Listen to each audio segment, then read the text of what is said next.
Hi, this is Sean for Guitar Soloing and GuitarLeads.com, and what you may have noticed about the title of the video for this week's newsletter is that it's going to cover some topics that are a little bit more advanced, and the reason that I'm going to do that is so that we can take this video that I'm recording now and tear it apart in Video Surgeon, a piece of software, Video Surgeon version 2, so we can take a little bit of a closer look at my fingers. I'm still going to explain everything that we do here in this video, so it will stand on its own, but if we want to take a little bit of a deeper look, I'm going to be doing that as well. So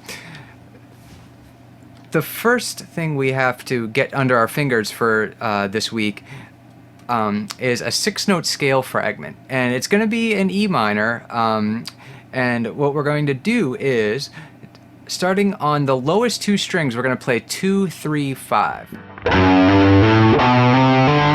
which are F sharp, G, A, B, C, D. Now the beauty of this is that it's a relatively simple finger pattern and we can repeat it at every octave to great effect. Let me do that really quick and then I'll explain it to you.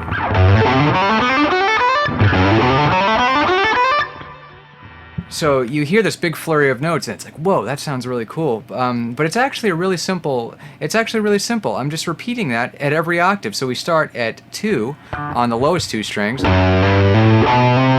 Play that 1, 2, 4, 1, 2, 4 finger position on 2, 3, 5, 2, 3, 5. Then we go to the middle two strings and play it on 4, 5, 7, 4, 5, 7.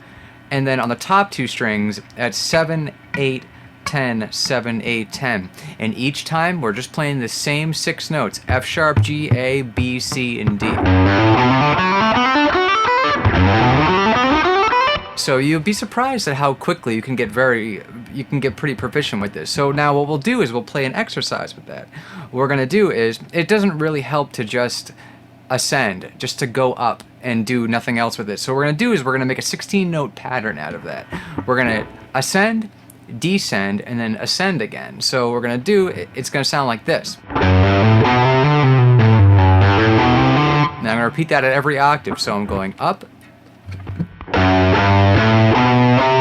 down, and then back up without repeating any notes. That part is very important. When you don't want to repeat any notes at the top or the bottom, so you'll end up with a 16-note pattern, which we know as 16th notes could fit into an entire measure of 4. So it kind of takes this little 3-note per string pattern, which you can very easily fall into a triplet rut like that, where you're only playing triplets all the time. So this is kind of a good way to help break that habit as well. Let me play the entire pattern for you. Just like that. And literally what I'm doing is I'm just playing the same thing at every octave.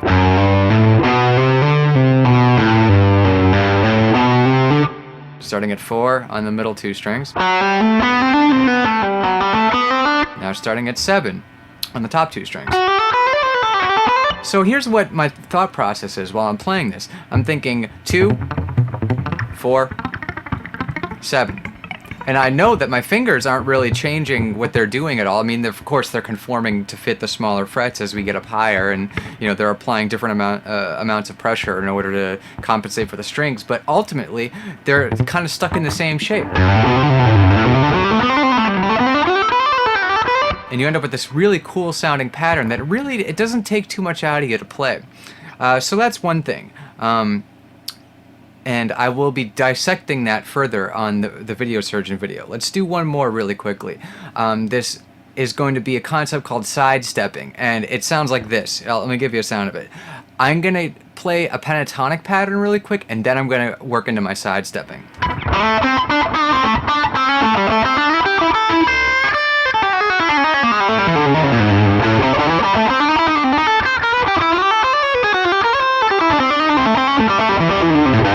You notice some of that more fusiony, jazzy sounding stuff in there? It's really, it's not that difficult. Let me show you what it is. So we're in A minor pentatonic here. I'm going up. And when I reach the top here, I'm shifting up to the next position. like we discussed on one of the previous videos, in order to get some of that stuff going. So I'm coming up. I reach to the top here, which places me on 8. I come up to 10. And what I'm doing is I'm just shifting that pentatonic down by a half step. I'm moving around in these kind of nonsense ways in order to get some really extreme sound. You know, you can do a lot of different stuff with it.